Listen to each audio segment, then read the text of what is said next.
जीवित तो महान सामर्थ्य परमेश्वर, हम हृदय से आपका धन्यवाद करते हैं और हम सब यहाँ पर आए इसलिए हैं क्योंकि हमारे हृदय धन्यवाद से भरे हुए हैं।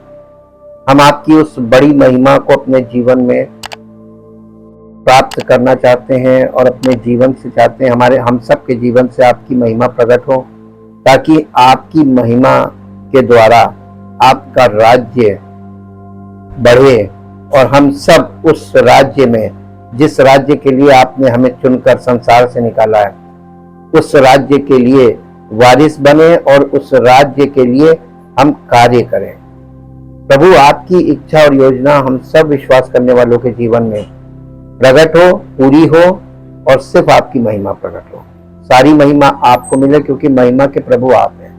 धन्यवाद के साथ प्रार्थना को प्रभु यीशु मसीह के पवित्र नाम से मांगते हैं, आमीन। Praise the Lord. सबको जय मसीह की। हम परमेश्वर का धन्यवाद करते हैं क्योंकि परमेश्वर अद्भुत युक्ति करने वाला परमेश्वर है।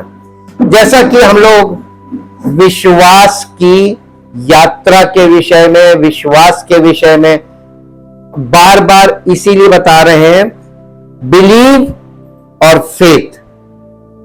बिलीव का मतलब होता है आपके मन के अंदर जो आपका मानना है, आप क्या मानते हैं पर्सनली किसी भी विषय में, आपकी जो आपकी मान्यता है आपके अंदर, आपके मन में, वो उसको बिलीव बोलते हैं। उसका मतलब है प्रतीति करना, मानना। लेकिन फेथ का मतलब होता है परमेश्वर के वचन को सुनना और उसकी आज्ञा मानकर चलना। इसी को बोलते हैं फेथ, FAITH, फेथ। फेथ और बिलीव का अंतर हिंदी में आपको नहीं मिलेगा। हिंदी बाइबल में फेथ को भी विश्वास लिखा है और बिलीव में भी विश्वास लिखा है। कुछ बाइबल्स, कुछ एडिशंस हिंदी के ऐसे हैं जिसमें बिलीव की जगह हिंदी में प्रतीति करो लिखा है। प्रतीति करो, मान लो, मानना है। तो आपका मानना, जब आप किसी भी व्यक्ति को देखते हैं, चाहे वो किसी भी समुदाय का हो, उस समुदाय में फूट है, हर समुदाय में फूट है। वहां पे 100 लोगों में 100 के अलग अलग मान्यता होगी। सिर्फ उनकी पहचान है कि भाषा से वो एक भाषा बोल रहे तो लगता है कि ये सब एक ही समुदाय के ना। भाषा तो एक है लेकिन सबके मन का अपना मानना, अपना विचार, अपना विश्वास सबका अलग अलग है। और इसीलिए इस फूट को, जो ये डिस्कॉर्ड है, ये डिस्कॉर्ड शुरू कहां से हुआ था? उत्पत्ति 11 अध्याय से, जब जहां पे लिखा हुआ है भाषा में गड़बड़ी। ये बाबुल की मीनार जब बन रही थी तब परमेश्वर ने मनुष्यों को, जो एक ही बोली एक ही भाषा, वहां पे एक ही बोली एक ही भाषा जो लिखा हुआ है, एक ही बोली मीन्स लैंग्वेज और एक ही भाषा, एक ही भाषा। तो वहां पे इंग्लिश में जब आप पढ़ेंगे तो लैंग्वेज और डायलेक्ट लिखा हुआ है। डायलेक्ट का मतलब होता है आप वही बोलते हैं जो आप मानते हैं। आप किसी भी समुदाय में जाएंगे, वहां पे हर व्यक्ति से एक ही विषय पे जब आप बात करेंगे तो सबके अलग अलग डायलेक्ट्स निकलेंगे। डायलेक्ट का मतलब डायलॉग, उनका बोलना। वो उसी विषय पर अपना अपना व्यू रखेंगे, दूसरा अपना व्यू रखेगा, तीसरा अपना व्यू रखेगा। अब आप ये बताइए 100 लोगों के कितने व्यू निकल के आएंगे? कितने व्यू हुए? 100 व्यू हुए। अब आप ये बताइए कहां यूनिटी है, कहां बंधे हुए लोग? ये केवल पवित्र आत्मा हमको एक मन करता है पहले, क्योंकि बिना मन एक हुए, भाषा एक होने से आप एक नहीं है। ये धोखा है। तो भाषा के नाम पे भी धोखा है। आप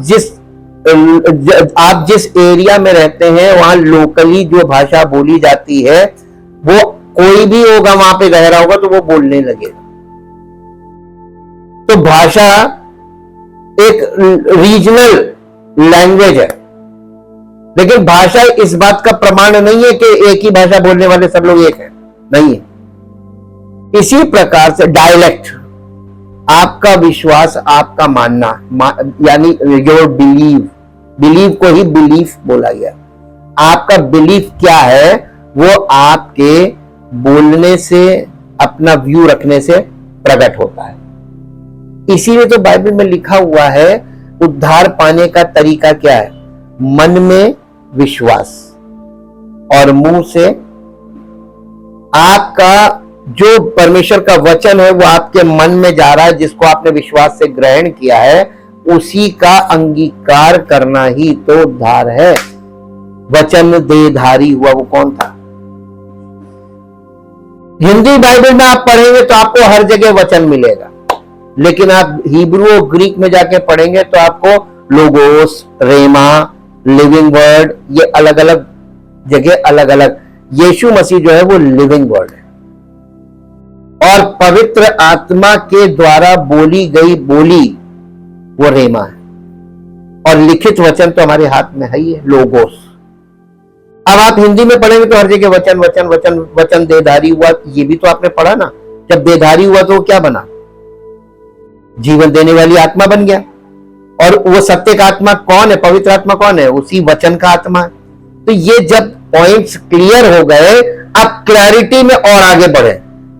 इसीलिए हमें अब्राहम को पूरी तरीके से समझना होगा, क्योंकि नए नियम में मैक्सिमम पार्ट में आपको अब्राहम मिलेगा।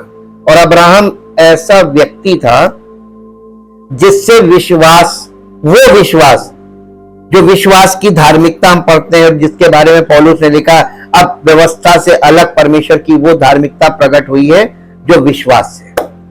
ये विश्वास की, यीशु मसीह पर विश्वास करने से हर विश्वास करने वाले को उद्धार मिलता है। उसके लहू के द्वारा हम शुद्ध माने जाते हैं। जस्टिफिकेशन की बात कर रहा है। वो जस्टिफिकेशन, वो विश्वास जिससे हम जस्टिफाई होते हैं in the site of God. परमेश्वर के सामने हम निर्दोष साबित होते हैं। जस्टिफिकेशन का मतलब निर्दोष साबित होना। जस्टिफिकेशन का मतलब होता अपनी सफाई देना। आप ये बताइए, हम सब जो समस्त मानव जाति, अगर आप रोमियो में देखें 3 अध्याय में, कि प्रत्येक मनुष्य, कोई भेद नहीं है, चाहे वो यहूदी हो चाहे अन्य जाति हो, कोई भेद नहीं है। सबने पाप किया और परमेश्वर की महिमा से रहित थे। तो सब कहां खड़े कर दिए गए? सब कहां खड़े हैं? मृत्यु के सेक्शन में खड़े हैं। सबने पाप किया, परमेश्वर की महिमा से रहित है, यानी कोई पवित्र आत्मा किसी के पास नहीं है और ना हो सकता है। तो ऐसी दशा में जो लोग हैं, ये प्रचार भी कर रहे हैं, ये अपनी रिलीजन का प्रचार कर रहे हैं और बहुत अच्छी अच्छी बातें भी बोल रहे हैं। नैतिक तौर पर सुनने में, कानों में अच्छी लगेगी, दिल में अच्छी लगेगी, लेकिन उस पर वो आपके जीवन में लागू नहीं हो सकती। उसको बोलते हैं इक्लेसियास्टिक प्रीचिंग। यानी इक्लेसियास्टिक प्रीचिंग का मतलब है कि एक नैतिकता का प्रचार करना, नैतिक बातों का प्रचार करना। हमें ऐसा नहीं सोचना चाहिए, हमें ऐसा नहीं करना चाहिए, और ये गलत है और ये गलत है। ये नैतिकता के आधार पे हम अपना ओपिनियन रख रहे हैं प्रचारक के रूप में, और लोगों को सुनने में बहुत अच्छी लगेगी। लेकिन ऐसी बातों को सुनने वालों को आप कई साल तक रिसर्च करके देखिए। परमेश्वर ने किया जो हृदय को जानता है, और परमेश्वर ने यह देखा कि इसके बावजूद मनुष्य वही करेगा जो उसका स्वभाव है। और इसीलिए भविष्यवाणी की पुस्तक में लिखा है, क्या चीता अपने धब्बे बदल सकता है या हपशी अपना चमड़ा बदल सकता है? नहीं, इम्पॉसिबल है। जब चीता जो है वो अपना धब्बे नहीं, यानी उसकी जो पहचान है, धब्बे ही तो पहचान है। धब्बे से पता चलता है, अगर चीते के धब्बे गायब हो गए तो बिल्ली भी कहला सकता है, लेकिन नहीं, चीते की पहचान धब्बे, उसके जो पैटर्न डिजाइन बना होता है वही उसकी पहचान है। एक मांसाहारी जानवर जो इंसान को मार देता है, उसका स्वभाव प्राकृतिक स्वभाव है ना, वो स्वभाव क्यों ऐसा है? परमेश्वर ने ऐसा नहीं बनाया था, ये नहीं मालूम लोगों को। क्योंकि लोगों को जब से उनका जन्म हुआ है और वो स्कूल की एजुकेशन में उनको सिखाया गया कि ये सब मांसाहारी जानवर ही अटैक करते मारती है, वाइल्ड एनिमल्स, जंगली जानवर हैं, ये आपको बख्शेंगे नहीं, ये हम लोग को पढ़ाया जाता है। लेकिन आप उत्पत्ति में जाइए, जहां पर परमेश्वर ने सब कुछ बनाया, आदम वहां पर था, हवा भी थी वहां पर, और सारे जानवर भी थे। वहां पर कोई अटैक नहीं हुआ। शेर नहीं खाता था उस समय शेर शाकाहारी था, मांसाहारी नहीं था। कोई जानवर मांसाहारी नहीं था। इवन मनुष्य जो पहला जोड़ा था वो भी अन्न भी नहीं खाता था, मांसाहारी फलाहारी था। परमेश्वर ने कैसा बनाया था? Original creation. और पतन के बाद आप देखिए सब लोग एक दूसरे को खा रहे हैं, है ना? सब लोग एक दूसरे को खा रहे हैं, एक दूसरे को खा के अपना, ये क्यों? ये तो यही तो क्रिएशन जो है वो उसका भी पतन हुआ। अब आप देखिए सृष्टि का पतन, आदम और उसकी पत्नी इन दोनों का जब पतन हुआ तो सृष्टि का पतन हुआ। अब ये प्रश्न आपके लिए बहुत कठिन हो गया, कैसे? आपको प्रश्न करना चाहिए था कैसे, क्योंकि आपको ये अंडरस्टैंड नहीं हुआ, इसलिए आपने प्रश्न नहीं किया। मनुष्य के पतन के साथ सृष्टि का पतन हो गया, कैसे? एक पद निकालिए मेरे साथ, उत्पत्ति की पुस्तक 3 अध्याय 17 पद। और आदम से किसने? परमेश्वर ने आदम से कहा, तूने जो अपनी पत्नी की बात सुनी और जिस वृक्ष के फल के विषय में मैंने तुझे आज्ञा दी थी कि तू उसे ना खाना, उसको तूने खाया है। क्या चीज श्रापित है? इस सृष्टि में, पृथ्वी पे मानव जीवन के लिए सबसे महत्वपूर्ण चीज क्या है? भूमि। हमारी उपज कहां से आती है? भूमि से आती है। ये भूमि तेरे कारण श्रापित है, ये क्यों बोला परमेश्वर ने? परमेश्वर कोई भी बात जो उसके मुख से निकलती है, उस बात को आप समझे ना, ये अलग बात है, लेकिन जब तक पवित्र आत्मा समझाए ना तब तक आप समझ भी नहीं पाएंगे, क्योंकि जब आप अपनी अकल लगाएंगे तो आप उसमें अपना स्पेक्युलेशन ही पाएंगे। परमेश्वर की मनसा आपको नहीं पता चलेगी बिना पवित्र आत्मा के ये वचन पढ़ने से। आप अपना इंटरप्रिटेशन इसमें से लेंगे और वो 100% गलत होगा, क्योंकि आप फिजिकल माइंड से इसको पढ़ रहे हैं, आप अक्षर पढ़ते हैं। यहां पे उसने कहा कि इसलिए भूमि तेरे कारण श्रापित है, तो उसकी उपज जीवन भर। अब ये देखिए इसमें दुख भी आ गया। उपज कहां से आएगी? और भूमि क्या है? अब इसका इफेक्ट क्या होगा? कभी सोचा है? मनुष्य भूमि की उपज खाकर बीमारियों का शिकार हो रहा है कि नहीं हो रहा है? ये बीमारियां आसमान से नहीं आ रही हैं, ये भूमि में जो उपज हो रही है उस उपज में बीमारी के लक्षण आ गए और आपको भूमि की उपज नुकसान पहुंचा रही है। दुख के साथ आप खा रहे हैं, यानी आपको हजम भी नहीं हो रहा है, आपको उससे नुकसान हो रहा है, और फिर भी आपको मजबूरी के खाना तो है ही है जी। और वो तेरे लिए कांटे और ऊंट कटारे उगाएगी, और तू खेत की उपज खाएगा और अपने माथे के पसीने की रोटी खाया करेगा, और अंत में मिट्टी में मिल जाएगा, क्योंकि तू उसी में से निकाला गया है, तू मिट्टी तो है। अब देखिए परमेश्वर ने आदम को कैसे बनाया था? भूमि की मिट्टी से। जिस मिट्टी से परमेश्वर ने आदम को बनाया था उसमें जीवन का श्वास फूका था। तो आदम ने मिट्टी का एक पुतला बनाया और उसमें परमेश्वर ने आदम को मिट्टी का एक पुतला बनाया और उसमें श्वास फूक दिया, वो जीवित प्राणी बना। लेकिन जब उसने परमेश्वर की आज्ञा का उल्लंघन किया तो वो वापस, यानी आप ये कह लीजिए फिजिकल प्राणी तो है, फिजिकली जीवित है, लेकिन वो एक जिंदा लाश बन गया। मिट्टी है, मिट्टी में वापस मिल जाएगा। अब आप ये बताइए, आदम, ये भूमि जो है वो श्रापित हो गई ना, क्योंकि हम आदम को परमेश्वर ने मिट्टी से बनाया था, और उस मिट्टी के पुतले ने पाप किया तो मिट्टी पूरी श्रापित हो गई, और इसीलिए उसको कहा कि तुम मिट्टी से बना, मिट्टी में मिल जाएगा। और आज देख लीजिए लोगों का क्या असर होता है, ये शरीर का क्या हाल होता है। मिट्टी से बना है, आपका प्राण कहां है? इसी मिट्टी के शरीर में है ना, अंदर। और आप प्राण के अंदर आत्मा होती है, और आत्मा यानी विवेक,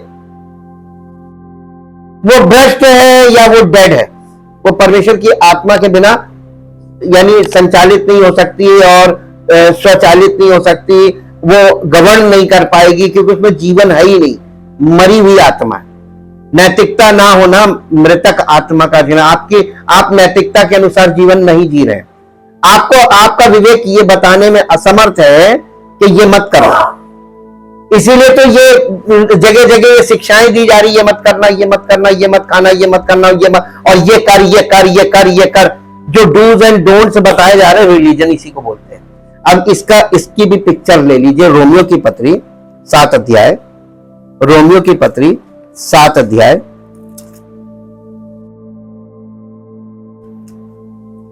14 पद से पढ़िए। हम जानते हैं कि व्यवस्था तो आत्मिक है, परंतु मैं शारीरिक और पाप के हाथ बिका हुआ। अब 1 मिनट रुक जाइएगा, यहां पे व्यवस्था किसको बोला जा रहा है? अब इंग्लिश में निकाल लीजिए, टैली करके पढ़ेंगे।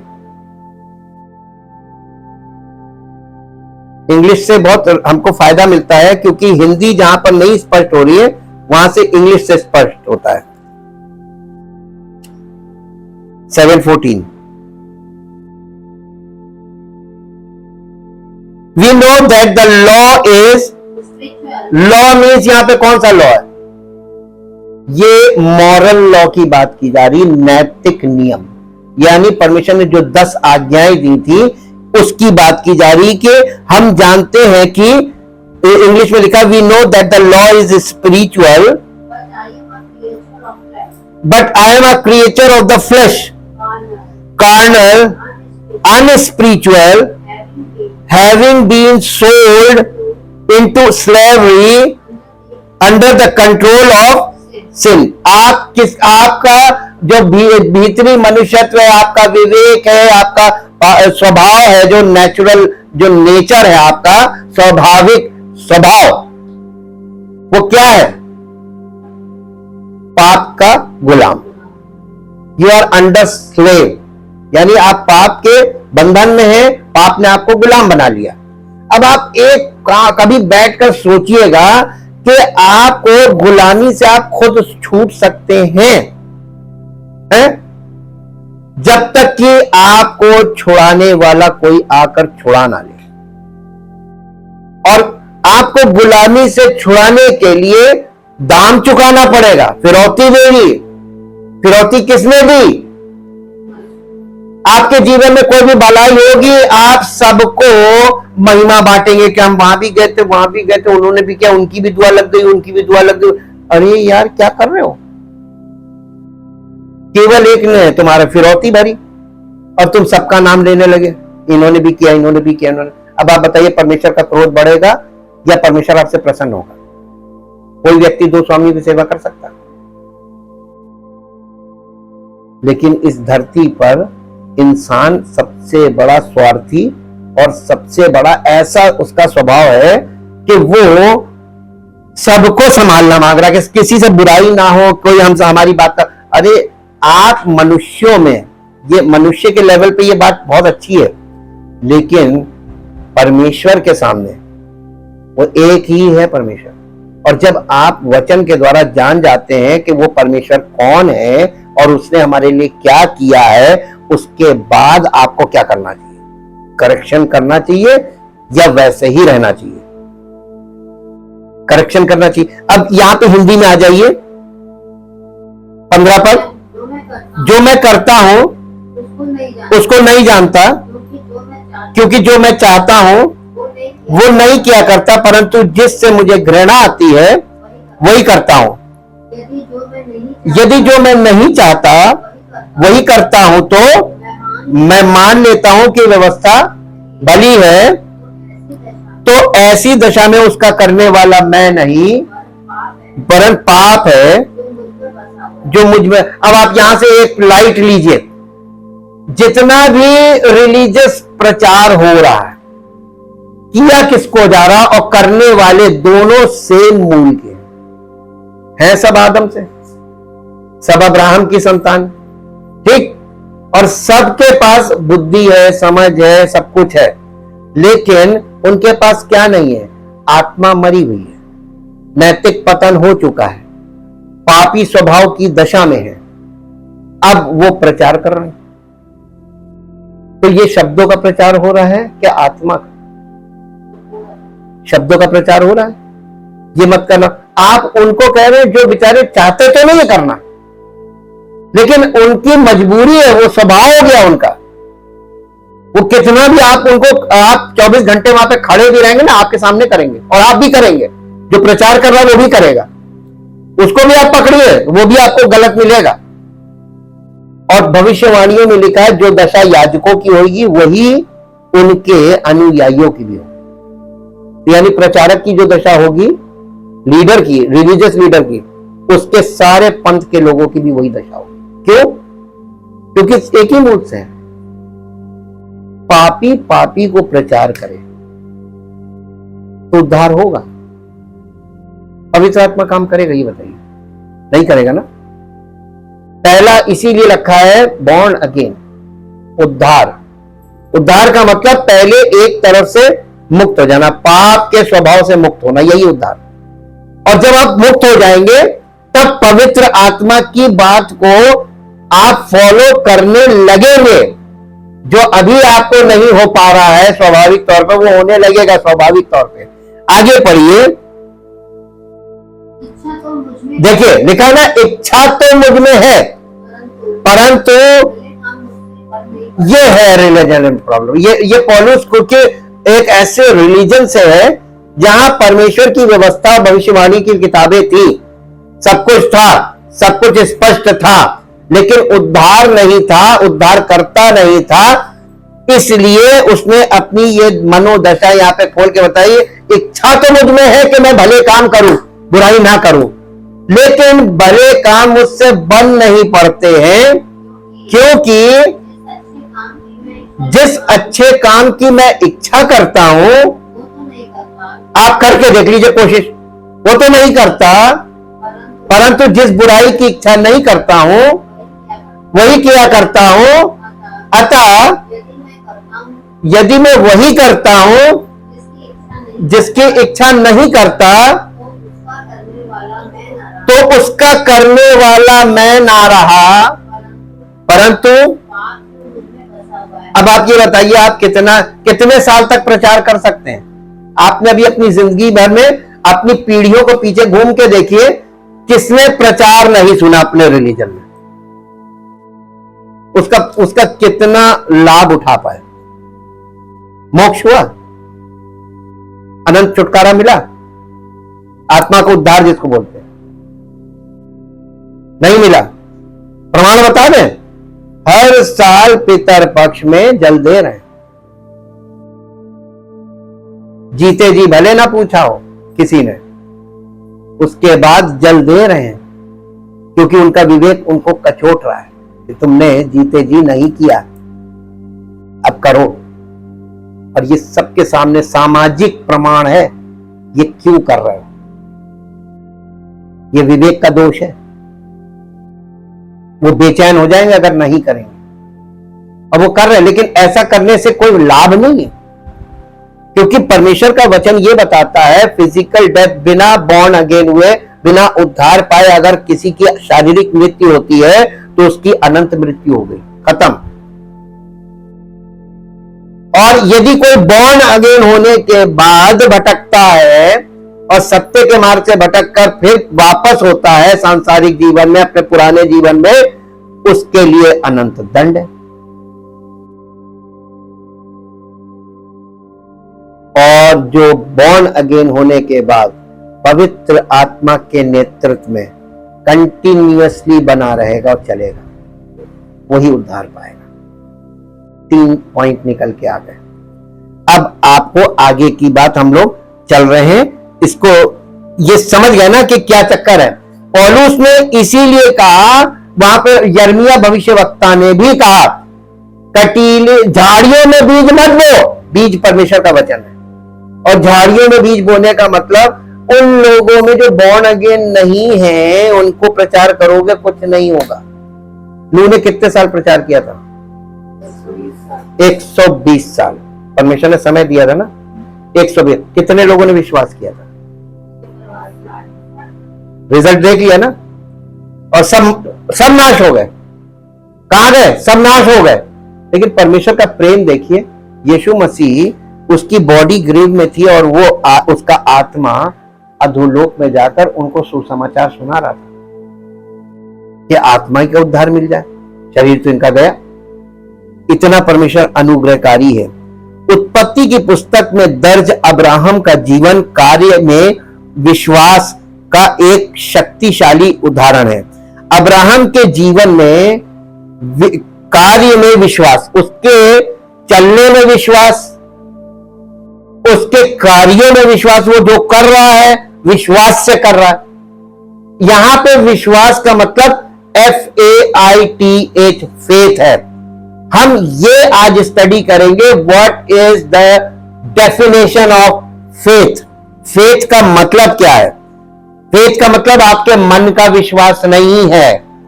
फेथ का मतलब क्या है? इसीलिए लिखा हुआ ना कि और जब विश्वास आ गया, गलातियों में पढ़ा था ना, विश्वास के आने से पहले, वहां पे फेथ है, बिलीव नहीं है।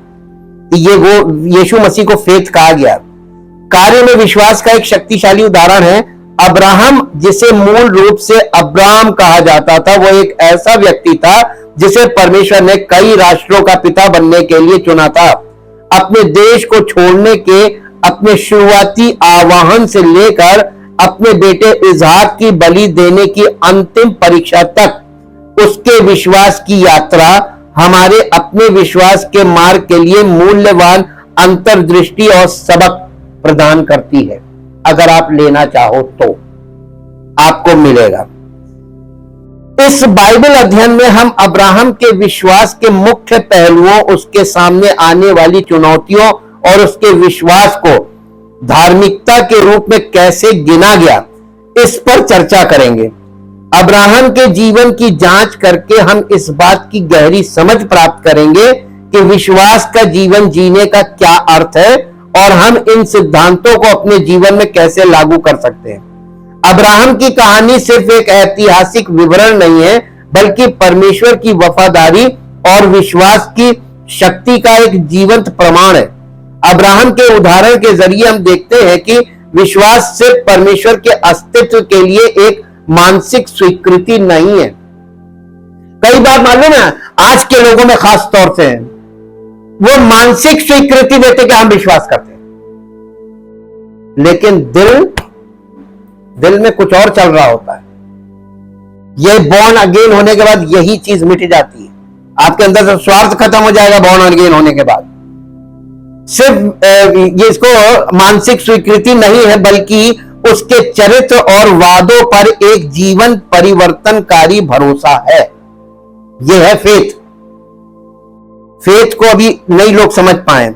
जैसे जैसे हम अब्राहम की आस्था की यात्रा के विभिन्न चरणों में गहराई से उतरेंगे, हम पाएंगे कि आस्था विकास और परिपक्वता की एक प्रक्रिया है। अब्राहम का विश्वास परिपूर्ण नहीं था और उसे रास्ते में संदेह और गलत कदमों के क्षणों का सामना करना पड़ा। हालांकि परमेश्वर अपने वादों के प्रति वफादार रहा और अब्राहम के विश्वास का मार्गदर्शन और आकार देना जारी रखा।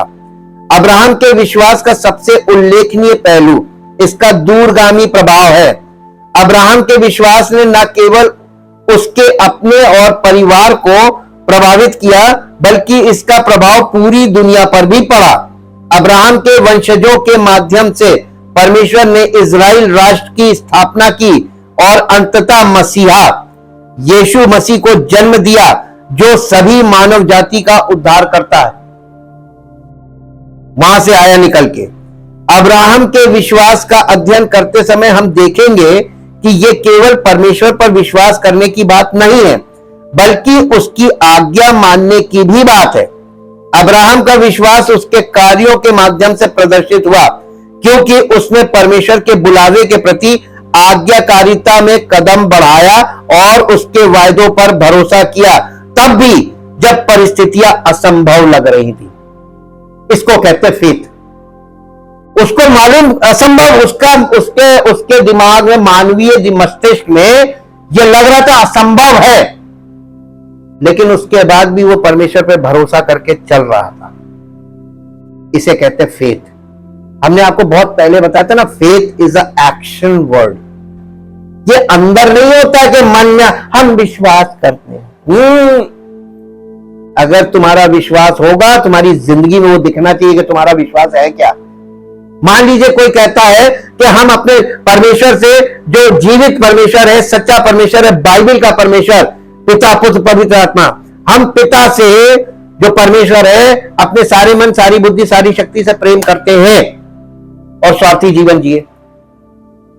केवल अपने परिवार, ये मेरा है, मेरा बच्चों का, ये मेरा ही, मेरे बच्चों का, बस, बाकी किसी से कोई मतलब नहीं। तो क्या वो सही विश्वास कर रहा है, या वो सही बोल रहा है कि वो विश्वास करता है? कैसे पता चलेगा? जो व्यक्ति मसीही जीवन का मतलब सार्वजनिक जीवन, जितनी तकलीफ आपके घर में किसी आपके बच्चे को जब तकलीफ होती है तो आपको कष्ट होता है, उतनी तकलीफ आपके पड़ोस में कुछ हो तो आपको हो, उतनी तकलीफ कलीसिया की किसी व्यक्ति के जीवन में हो तो आपको हो। सबका दर्द वैसे ही लगे जैसे किसी अपने को होता है। यह है प्रेम, यह निस्वार्थ प्रेम का पहचान है, जिसके अंदर होता है ना, भले वो कर कुछ ना पाए, लेकिन परमेश्वर से पुकार के कहेगा तो कि हे प्रभु दया कर दे, ये व्यक्ति छूट जाए। तो जब आप उस प्रेम में होते हैं और प्रभु से बोलते हैं ना, वो फट से, क्योंकि वो परमेश्वर वही निस्वार्थ प्रेम है, परमेश्वर वही है, और वो आपके इस प्रेम का आदर इसलिए करेगा क्योंकि वो प्रेम परमेश्वर ही से हमारे जीवन में आता है। ये है उद्धार। अगर आपको उद्धार मिला तो आपके अंदर वो प्रेम होगा। यही पहचान लिखी हुई है। परमेश्वर का, पवित्र आत्मा के द्वारा परमेश्वर का प्रेम हमारे दिलों में डाला गया, हमें पिलाया गया, और ये निस्वार्थ प्रेम ही है जो आपको, विश्वासियों को उन्नति के लिए आपको प्रेरित करेगा। बताओ, लोगों को गाइड करो, अपनी पूरी जिंदगी लगा दो, अपना पूरी जान लगा दो उनको समझाने में, और उसके बाद भी मान लीजिए कि लोग ना माने, मुझे प्रतिफल मिल गया, मैंने जो प्रभु ने कहा मैंने किया, मुझे प्रतिफल मिल गया। मुझे क्या मिला मालूम? मुझे मेरा उद्धार मिल गया। क्योंकि परमेश्वर के वचन में आपने एक बात पढ़ी होगी जो कभी समझी नहीं होगी, जो कोई अपना प्राण बचाना चाहेगा वो खो देगा, और जो कोई अपना प्राण प्रभु के लिए दे देगा वो पालेगा। ये क्या है मालूम है? अपना प्राण प्रभु की सेवा में दे देना। अरे फिर हम कमाएंगे क्या? हम अपने बच्चों को खिलाएंगे कहां से? देखिए, जब प्रभु हमको बुलाहट में बुलाता है और हम उसकी बुलाहट में आते हैं तो वो हमको और हमारे बच्चों को खिलाएगा और योग्य भी बनाता जाएगा, और वो हमारी योग्यता के अलावा भी हमारी सारी जरूरतों को पूरा करेगा। इसलिए क्योंकि उसने मुझे अपनी सेवा में लगा लिया है। तो मेरा पूरा जिम्मा किसके पास है? उसी के पास है। तो परमेश्वर किसी पर निर्भर नहीं करता है और ना अपने सेवक को निर्भर होने की आज्ञा देता है। अब देखिए, यहां पे इस बाइबल अध्ययन के दौरान हम अपने जीवन के लिए अब्राहम के विश्वास की प्रासंगिकता का भी पता लगाएंगे। हालांकि हम अब्राहम जैसी विशिष्ट चुनौतियों का सामना नहीं कर सकते, लेकिन हम सभी के पास परमेश्वर पर विश्वास करने और हमारे लिए उनकी योजनाओं पर भरोसा करने के अवसर हैं। अब्राहम के उदाहरण से सीखकर हम अपने विश्वास में बढ़ सकते हैं और विश्वास और आज्ञाकारिता के जीवन से मिलने वाली आशीषों का अनुभव कर सकते हैं। जैसा कि हम अब्राहम के जीवन के माध्यम से इस यात्रा की शुरुआत करते हैं, आइए हम इसे पहले खुले और दिल और दिमाग के साथ करें और परमेश्वर द्वारा हमारे लिए दी गई बुद्धि और अंतर्दृष्टि को प्राप्त करने के लिए तैयार रहें। आइए हम अब्राहम के विश्वास से प्रेरित हो और परमेश्वर पर अपने भरोसे को और गहरा करने की चुनौती लें, चाहे हम किसी भी परिस्थिति का सामना क्यों ना कर रहे हो।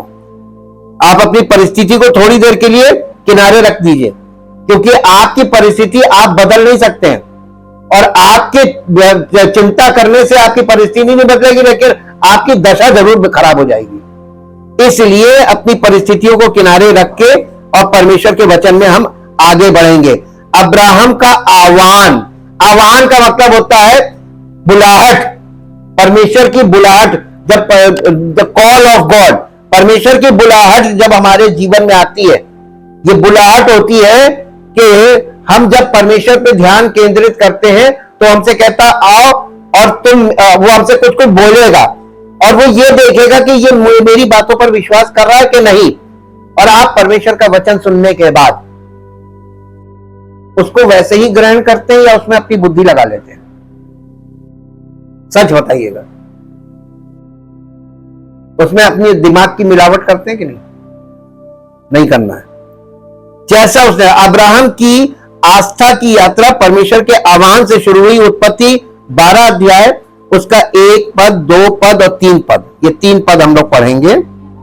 यहोवा ने अब्राहम से कहा, अपने देश और अपने परिवार और अपने पिता के घर को छोड़कर उस देश में चला जा जो मैं तुझे दिखाऊंगा, और मैं तुझसे एक बड़ी जाति बनाऊंगा और तुझे आशीष दूंगा और तेरा नाम महान करूंगा।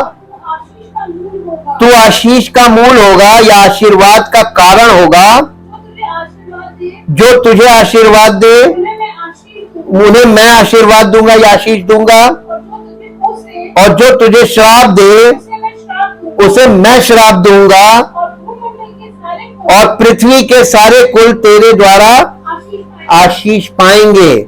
ये बुलावा अब्राहम को तब मिला जब वो कसदियों के ऊर में रह रहा था, जो एक समृद्ध शहर था और अपनी मूर्ति पूजा के लिए जाना जाता था।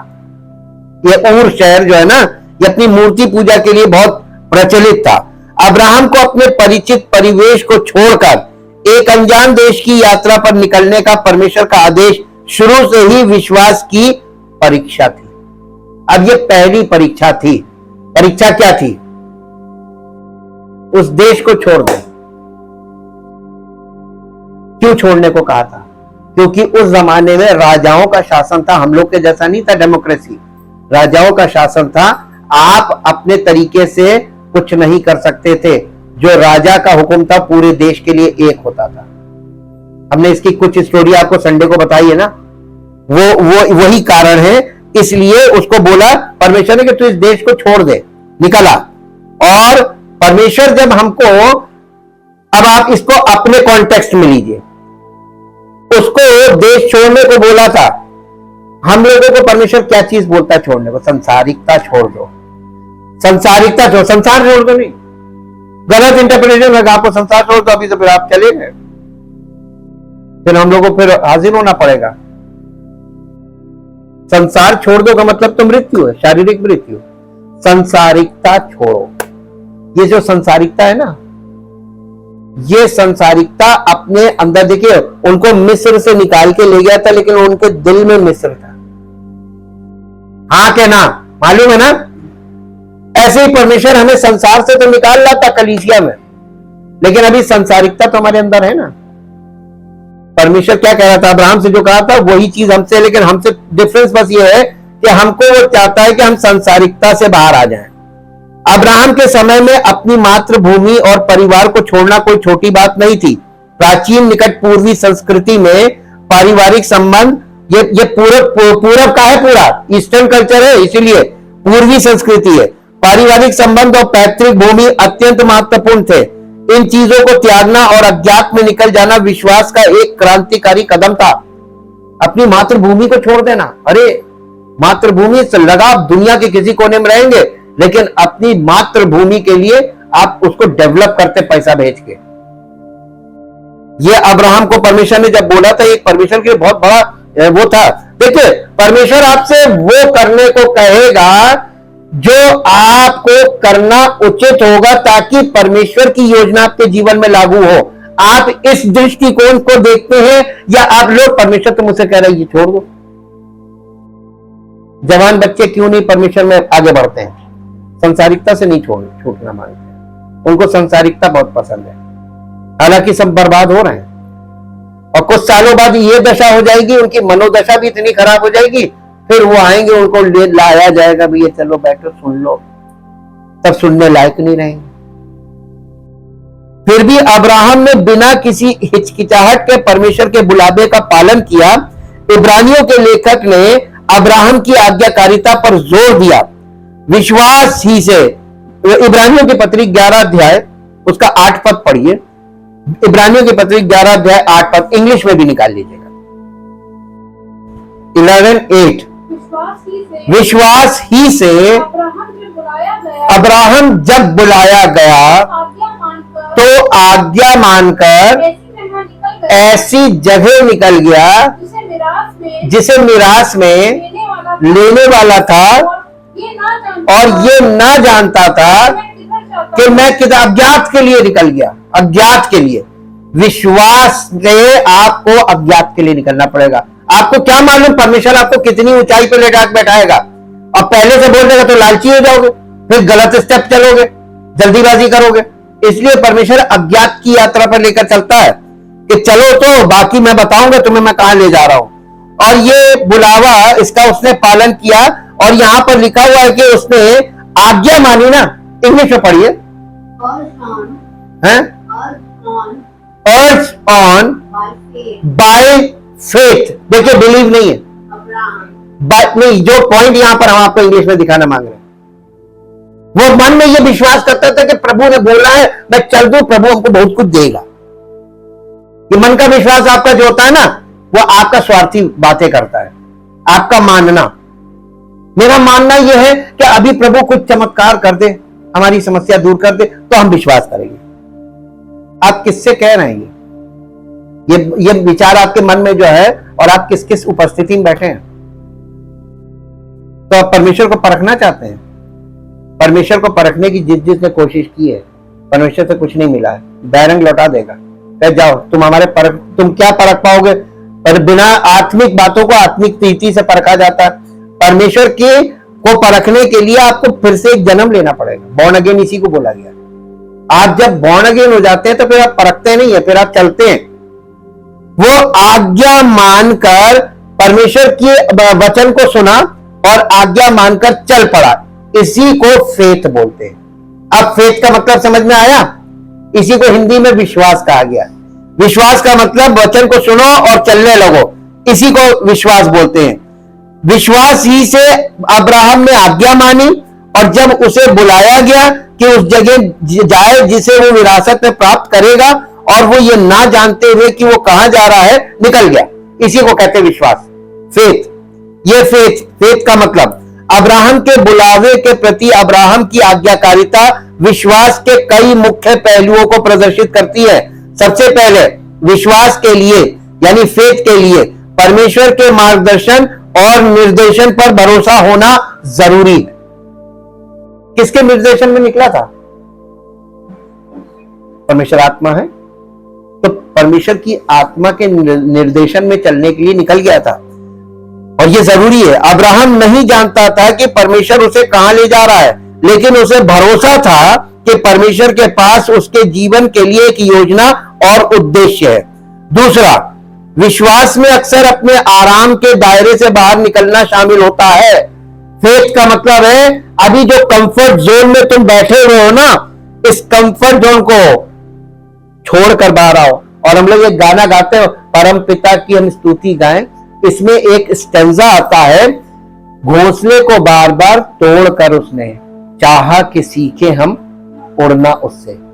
उकाब पक्षी अपने बच्चों को घोंसला तोड़ देता है ऐसे, और बच्चे हवा में ऐसे गिर जाते हैं, वहां चट्टानों में होता है ना इनका पहाड़ की, और फिर वो पर से ऐसे उन्हें उठा लेता बच्चों को, और फिर वो करता है, फिर वो फड़ फड़ फड़ फड़ करते हैं, फिर उनको गिरने से पहले फिर उठा लेता है। ये उड़ना सिखाया जाता है। परमेश्वर हम लोगों को अपने सामर्थी पंखों पर यूं उछाल के और छोड़ देगा हवा में, ताकि हम नीचे की ओर गिरे और अपना पर फैलाएं और हम एक्सरसाइज करें ताकि हम उड़ना सीखें।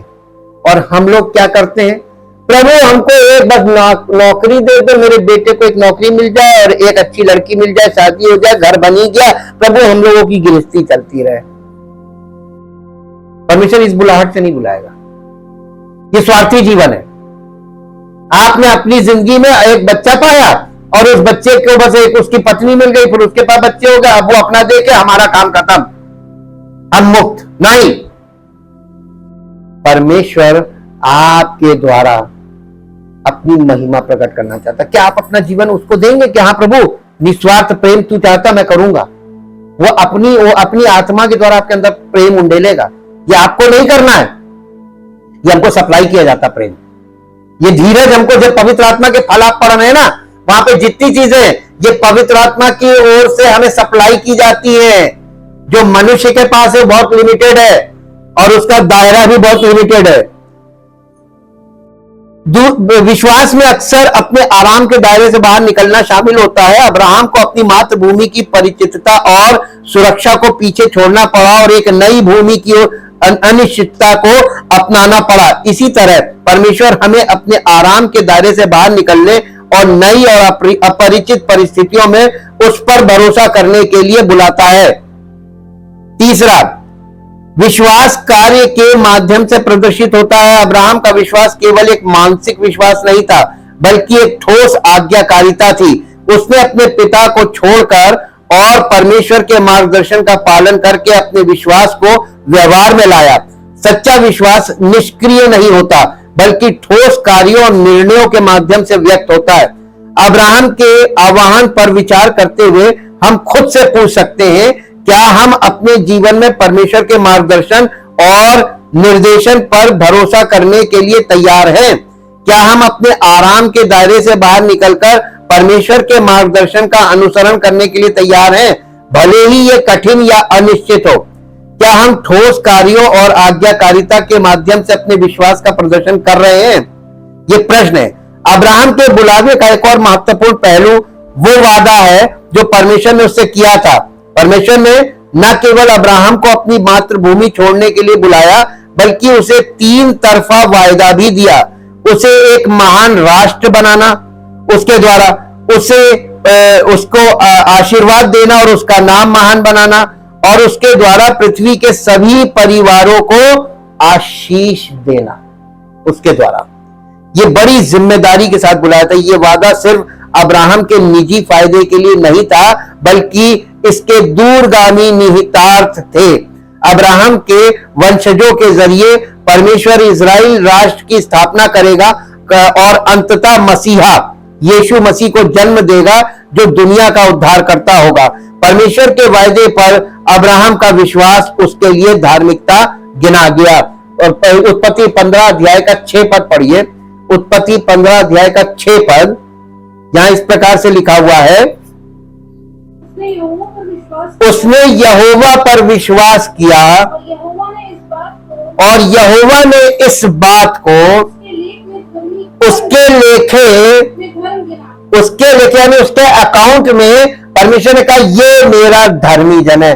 धर्मी जन का मतलब होता है right living and right standing with God, और लिविंग का मतलब होता है परमेश्वर की आत्मा के मार्गदर्शन में चलने वाला जीवन।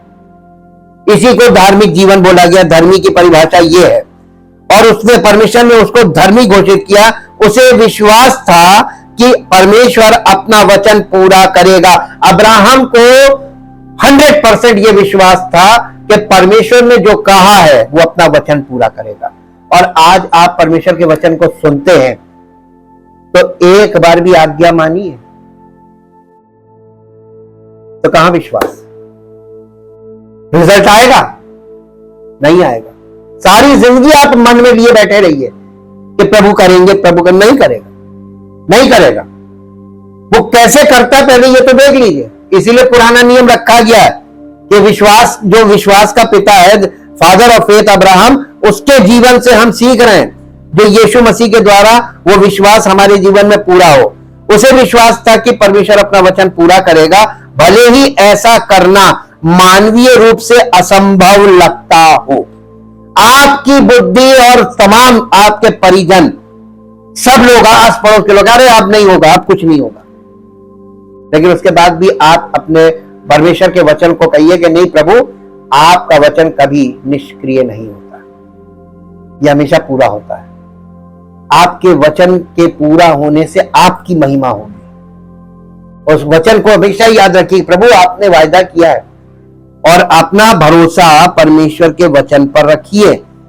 अब्राहम की पत्नी सारा बांझ थी और वे दोनों वृद्ध थे, फिर भी अब्राहम को भरोसा था कि परमेश्वर वायदे को पूरा करने का कोई रास्ता प्रदान करेगा, जिसको कहते विश्वास। वो इस बात पे, इसी भरोसे पे परमेश्वर की अगुवाई में चल रहा था। प्रेरित पौलुस परमेश्वर की प्रतिज्ञा में अब्राहम के विश्वास के महत्व पर प्रकाश डालता है। उसने अविश्वास के कारण परमेश्वर की प्रतिज्ञा पर संदेह नहीं किया, परंतु विश्वास में दृढ़ होकर परमेश्वर की महिमा की और पूरा निश्चय जाना कि जो कुछ उसने प्रतिज्ञा की है वो उसे पूरा करने को भी सामर्थी है। रोमियो 4 अध्याय उसका 20 और 21 पद मैंने पढ़ा है। इसको इंग्लिश में भी निकाल लीजिएगा,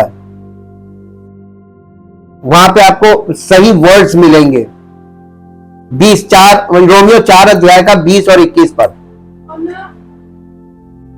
हाँ, और ना अविश्वासी होकर परमेश्वर की प्रतिज्ञा या परमेश्वर के वायदों पर या परमेश्वर के वचनों पर संदेह किया, पर विश्वास में दृढ़ होकर परमेश्वर की महिमा की और निश्चय जाना कि जिस बात की उसने प्रतिज्ञा की है वो उसे पूरा करने में भी सामर्थी है। अब आप ये बताइए, अब जब परमेश्वर के वचन पर विश्वास करते हैं तो उसका, वो परमेश्वर का वायदा है, पूरा किसको करना है? आपको कि परमेश्वर को? परमेश्वर को पूरा करना है ना। आपको क्या करना है? आपको इस बात को दृढ़ता से पकड़ लेना है कि परमेश्वर का ये वचन है और ये वचन मैंने सुना है, मेरे हृदय में गया, मैं इस पर भरोसा करता हूं और परमेश्वर की महिमा प्रकट होगी। और आपका भरोसा जिस दिन, जिस घड़ी आपका भरोसा पक्का हो जाएगा, उसी घड़ी आपके जीवन में वो आश्चर्यकर्म हो जाएगा। यह आश्चर्यकर्म इसीलिए नहीं होता क्योंकि आप वचन को यहां सुना, यहां से निकाला, हृदय में नहीं जा रहा, वो कन्वर्ट नहीं हो रहा विश्वास में। इंग्लिश में नो अनबिलीफ, हमने अनबिलीफ पे आप लोग बताया ना। ये देखिए, इजरायली लोगों को परमेश्वर क्यों उनसे नाराज हुआ था? अनबिलीफ को कहते हैं हिंदी में अविश्वास। अविश्वास का मतलब होता है अपनी आंखों के सामने अपने जीवन में बड़े बड़े परमेश्वर के सामर्थ्य के काम देखना, फिर भी उस पर भरोसा नहीं करना। ऐसे ऐसे आपके परिवार में परमेश्वर ने काम किए कि नहीं किए? अरे ऐसे चमत्कार किए हैं, साक्षात आपने देखा, अब फिर भी आज आप परमेश्वर पे शक करते हैं। उसने असंभव को संभव किया लगभग हर परिवार में, और आप देखिए कि आपने उसके बदले में उसको क्या रिएक्ट किया। देखो प्रभु करेंगे, अब तो हमारी दशा बहुत खराब है, प्रभु करेंगे। आज चमत्कार इतना बड़ा हुआ, कोई फर्क नहीं पड़ा। इसी को अविश्वास बोला गया, अनबिलीव। इजराइल अविश्वासी के कारण परमेश्वर ने उसको एंट्री नहीं दी, रोक दिया, और आज अन्य जाति को उसने कहा कि तुम आओ। अब अन्य जाति की एंट्री, अन्य जाति भी वही अविश्वास है। अविश्वास का कोई परमेश्वर ग्रहण नहीं करता, अविश्वासी को नहीं ग्रहण करता। अंधविश्वासी को ग्रहण कर लेगा, अल्प विश्वासी को ग्रहण कर लेगा, लेकिन अविश्वासी को नहीं करेगा। बाइबल पढ़ के देख लीजिएगा कि सब कुछ देखने के बाद भी विश्वास ना करना, अपनी मानसिकता में बने रहना। जी, नो अनबिलीव और डिस्ट्रस्ट, यानी अनबिलीव का मतलब क्या होता है? भरोसा नहीं। जी, distrust, made him waver, doubtingly question concerning the promise of God, but he grew strong and was empowered. देखिए, अब उसने विश्वास किया या विश्वास उसको एम्पावर्ड यानी कहीं से मिल रहा था। एम्पावरमेंट का मतलब होता है कहीं से हमें दिया जाए। नहीं समझ में आया? एम्पावरमेंट का मतलब मालूम है? सशक्तिकरण। आपको कोई बड़ी शक्ति आपको अपने पास से सामर्थ्य दे। खड़े रहना, परेशान मत होना। ये लो, ये जो फेथ है ना, फेथ उसे संभाल रहा था। फेथ कौन है मालूम? हाँ, ये 11 चैप्टर जो इब्रानियों का है ना, by faith by faith by faith, वो सब मसीह के द्वारा जयवंत हुए। उनकी अच्छी गवाही दी गई, लेकिन फिर भी उन्होंने मसीह को नहीं देखा जी। हाँ, as he gave grace, praise and glory to God, fully satisfied and assured that God was able and mighty to keep his word and to do what he had promised. ये बहुत पावरफुल बात है। परमेश्वर जो उसने वायदा किया है, जो वचन बोला है, उसे पूरा करने में सक्षम है, सामर्थी है। तो हम क्यों ना विश्वास करें वचन पे? और आज लोग क्या करते हैं? चमत्कार के पीछे भाग रहे हैं। और सबसे बड़ी शक्ति तो वचन में है। वचन ही परमेश्वर है। देखिए, अभी परमेश्वर के वायदे में अब्राहम का अटूट विश्वास था। आज हमारे लिए एक उदाहरण है। परमेश्वर की जो बाइबल है ना, ये परमेश्वर के वायदों की पुस्तक है। और वायदों पे आपको खड़े रहने के लिए क्या चाहिए? फेथ। फेथ का मतलब क्या होता है? मसीह। तो बॉर्न अगेन होंगे तो आपके हृदय में कौन जन्म लेगा? मसीह। और जब आपके अंदर मसीह जन्म लेगा, विश्वास पैदा हो जाएगा, फेथ पैदा हो जाएगा, तो फेथ आपको चलाने लगेगा। हालेलुया। तो बॉर्न अगेन कितना जरूरी है। अब्राहम बॉर्न अगेन हो गया था, और वो बॉर्न अगेन होने के बाद चल रहा था। उसको वो चला रहा था, मसीह चला रहा था। हम ऐसी परिस्थितियों का सामना कर सकते हैं जो असंभव या दुर्गम लगती है, लेकिन हम भरोसा कर सकते हैं कि परमेश्वर अपने वायदों के प्रति वफादार है। जब हम परमेश्वर और उसके वचन में अपना विश्वास रखते हैं, तो हम भरोसा रख सकते हैं कि वो अपने उद्देश्यों को हमारे अपने सही समय पर पूरा करेगा। हमारे जीवन में अपने समय पे करेगा, हमारे समय पे नहीं। अब्राहम के बुलावे पर विचार करते समय आइए हम उन वादों पर विचार करें जो परमेश्वर ने विश्वासियों के रूप में हमसे किए हैं। मसीह के द्वारा हमें अनंत जीवन का वादा किया, पवित्र आत्मा की उपस्थिति, और ये आश्वासन मिलता है कि परमेश्वर हमारी भलाई के लिए सभी चीजों को एक साथ काम करेगा। यूहन्ना रचित सुसमाचार उसका 3 अध्याय उसका 16 पद। यूहन्ना रचित सुसमाचार 3 अध्याय का 16 पद पढ़िए जी। परमेश्वर ने जगत से ऐसा प्रेम किया, क्योंकि परमेश्वर ने जगत से ऐसा प्रेम किया कि उसने अपना एक लौता पुत्र दे दिया, ताकि जो कोई उस पर विश्वास करे वो नष्ट ना हो, परंतु अनंत जीवन पाए। ये हमारे लिए आश्वासन की बात है। इफिसियों की पत्री पहला अध्याय उसका 13 और 14 पद पढ़िए। इफिसियों पहला अध्याय का 13 और 14 पद। और उसी में तुम पर भी जब तुमने सत्य का वचन सुना, जो तुम्हारे उद्धार का सुसमाचार है, और जिस पर तुमने विश्वास किया, प्रतिज्ञा किए हुए पवित्र आत्मा की छाप लगी,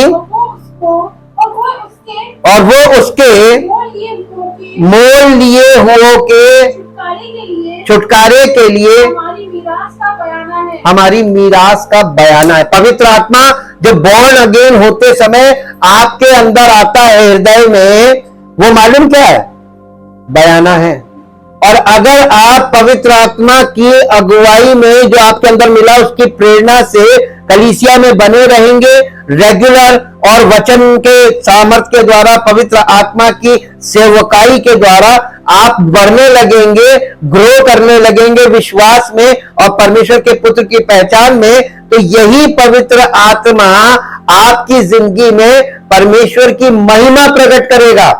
लेकिन ये बयाना है, और अगर आप बॉर्न अगेन होने के बाद आप फिर से फिजिकल पॉइंट ऑफ व्यू में जीवन बिताएंगे, शारीरिक रीति से सब चीजें करने लगेंगे, तो बयाना जो है वो क्या होता है? जब आप किसी प्रॉपर्टी का बयाना देते हैं और डील फाइनल नहीं होती है, क्या होता है बयाने का? जब्त हो जाता है, डिमोलिश हो जाता है, फिर वो काम नहीं करता, क्योंकि अब उसका काम, उसका ड्यूरेशन खत्म हो गया। अगर आप बॉर्न अगेन हुए और आप उसके बाद सही तरीके से नहीं चले, पवित्र आत्मा के सही शिक्षा आपको नहीं मिली, वातावरण आपको सही नहीं मिला, कलीसिया सही नहीं मिली, बहुत से कारण हो सकते हैं, तो आपका जीवन का क्या होगा मालूम हाल? इसके बाद फिर आप सीधे अनंत दंड में जाएंगे, इटर्नल पनिशमेंट, जिसे आग और गंधक की झील बोला गया, द्वितीय मृत्यु।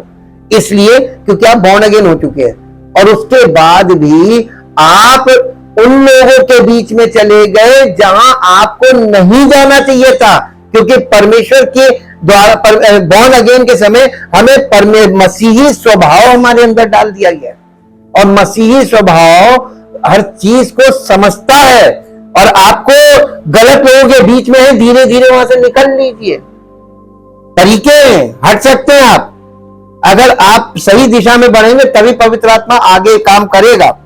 रोमियो की पत्री 8 अध्याय उसका 28 पद पढ़िए, 8 अध्याय का 28 पद।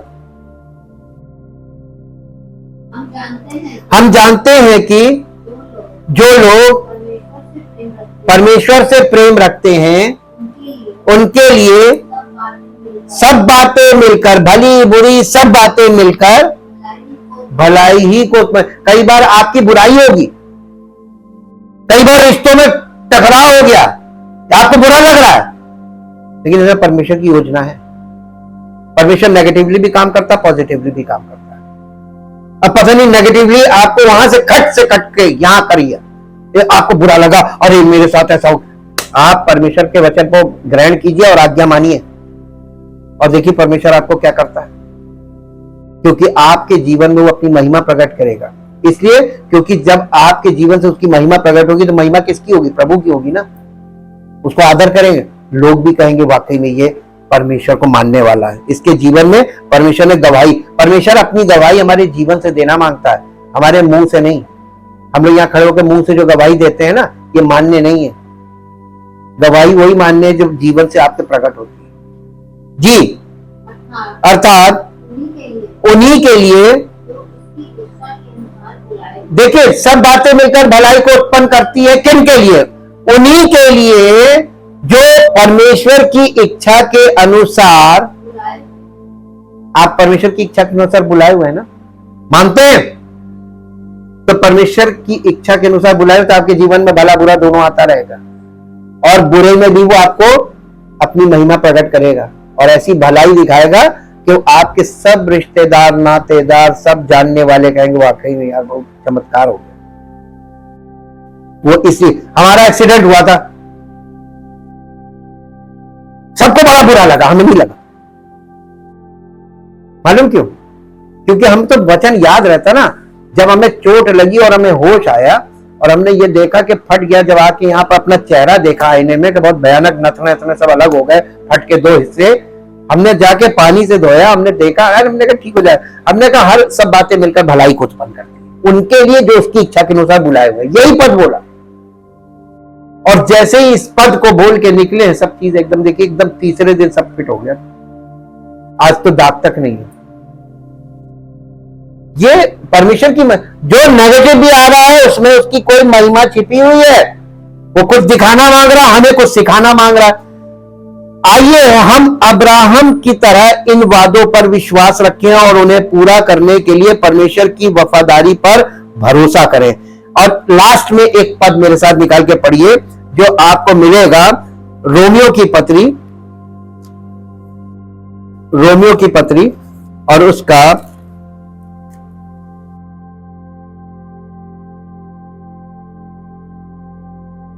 8 अध्याय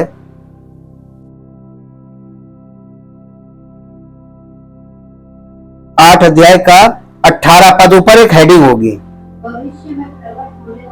भविष्य में प्रकट होने वाली महिमा। क्योंकि मैं समझता हूं कि इस समय के दुख और क्लेश उस महिमा के सामने जो हम पर प्रकट होने वाली है कुछ भी नहीं है, क्योंकि सृष्टि बड़ी आशा भरी दृष्टि से या नई सृष्टि के प्रकट होने की बात जो रही है। आप ऐसे कह सकते हैं परमेश्वर के पुत्रों के प्रकट होने की बात, क्योंकि सृष्टि, आगे पढ़ दीजिए, आगे और लिखा है, क्योंकि सृष्टि अपनी इच्छा से नहीं पर अधीन करने वाले की ओर से व्यर्थता के अधीन इस आशा से की गई कि सृष्टि भी आप ही विनाश के दासत्व से छुटकारा पाकर परमेश्वर के संतानों की महिमा की स्वतंत्रता प्राप्त करेगी। क्योंकि हम जानते हैं कि सारी सृष्टि अब तक मिलकर कराहती और पीड़ाओं में बड़ी तड़पती है, और केवल वही नहीं पर हम भी, जिनके पास आत्मा का पहला फल है, यानी जो बॉर्न अगेन हो गए, पवित्र आत्मा पा गए। देखिए सृष्टि, नई सृष्टि और सृष्टि का हमने आपको बताया था ना कि एक बहुत गहरा संबंध है। और आज सृष्टि का प्रलय की कंडीशन दिख रही है, तो आपकी जिंदगी में कौन सा खुशी का समय चल रहा है? आप अपने जीवन में झांक के देखिए, मानव जीवन देखिए, प्रलय का शिकार हो रहा है कि नहीं हो रहा है? Thank you, thank you, thank you Lord. हमसे प्रेम करने वाले जीवित महान सामर्थी परमेश्वर, जैसा कि आपके वचन में लिखा है कि आपने जगत से ऐसा प्रेम किया कि अपना इकलौता पुत्र दे दिया, ताकि जो कोई उस पर विश्वास करे वो नाश ना हो परंतु अनंत जीवन पाए। परमेश्वर ने हमें एक चीज दी है और उसकी सबसे कीमती चीज वही थी, उसका इकलौता पुत्र। उसने जगत से इतना प्रेम किया कि उसने अपना पुत्र दे दिया। और आज यदि आप उसके पुत्र के विरोध में खड़े हैं और पुत्र की इच्छा के विरोध में जीवन बिता रहे हैं, और इस धोखे में कि आप मसीही विश्वासी हैं, आप अपने आप को मसीही विश्वासी कहला रहे हैं, अपने वचन में पवित्र आत्मा की द्वारा वचन को सुनिए और ये देखिए कि आप वास्तव में ये मसीही हैं, बॉर्न अगेन हुए हैं और के नहीं। और अगर आप परमेश्वर के वचन की को सुनकर, आज्ञा मानकर उसको फॉलो नहीं कर रहे हैं, तो आप भ्रम में फंस गए। पिता परमेश्वर, हम आपसे विनती करते हैं, जितने लोगों की मनोदशा इस प्रकार है कि वे दावे तो कर रहे हैं, लेकिन वो दावे उनके जीवन में झूठे साबित हो रहे हैं, और लोग उन्हें देखकर ठोकर खा रहे हैं, फिर भी वो कह रहे हैं कि हम परमेश्वर में, हम मसीही विश्वासी हैं, हम मसीह में हैं, हमारे पास पवित्र आत्मा है, हम परमेश्वर के बच्चे हैं, लेकिन उनका जीवन इस बात की गवाही नहीं दे रहा है। प्रभु, आप तो दया करने वाले हैं, दया के सागर हैं, करुणा निधान है, क्षमा करने में हमेशा तैयार रहते हैं। हम प्रभु आपसे विनती करते हैं, जितने लोग परमेश्वर के वचन को सुनकर इस बात को कहते हैं कि प्रभु हम गलत हैं, हम झूठ करते हैं, हम झूठे दावे कर रहे हैं, हम जैसा हम कह रहे हैं वैसा हम नहीं है, वचन के अनुसार हमको मालूम हो गया कि हम नहीं है, प्रभु हमें क्षमा कर। क्योंकि आपके वचन में लिखा है परमेश्वर के कि जो कोई अपने पापों को मान लेता है उन्हें वो क्षमा करने में विश्वास योग्य धर्मी है। यदि आज आपको वचन सुनने के बाद ये लगता है कि नहीं, मुझे मान लेना चाहिए कि मैं पापी हूं, अपने पापों को माने और कहें, परमेश्वर से कहें कि परमेश्वर मैं पापी हूं और अभी भी पापी स्वभाव हमारे अंदर काम कर रहा है और हम ये दावा नहीं कर सकते कि हम 100% सही हैं और हो भी नहीं सकते, लेकिन प्रभु आपके अनुग्रह के द्वारा और आपके पवित्र वचनों के द्वारा जो पवित्र आत्मा के द्वारा हमें प्राप्त होते हैं, हम प्रतिदिन इन वचनों को सुनकर और इनकी आज्ञा मानकर हम विश्वास में उन्नति कर सकते हैं और परमेश्वर के पुत्र की पहचान में बढ़ सकते हैं, जो आपकी योजना है। पिता दया कीजिए और वो आप पर दया करेगा। पिता परमेश्वर, हम इसी समय सब उन लोगों के लिए जो आपके वचन को सुनते हैं और सुन रहे हैं और जिन्होंने सुन लिया है और अंगीकार कर रहे हैं, प्रभु आपकी पवित्र आत्मा की सामर्थ इसी समय कार्य करे, अद्भुत सामर्थ प्रकट हो और वो लोग नई सृष्टि बनकर नए जीवन की शुरुआत करें, ताकि आपकी महिमा प्रकट हो और आपका नाम महिमा पाए। प्रभु यीशु मसीह के नाम से मांगते हैं, आमीन।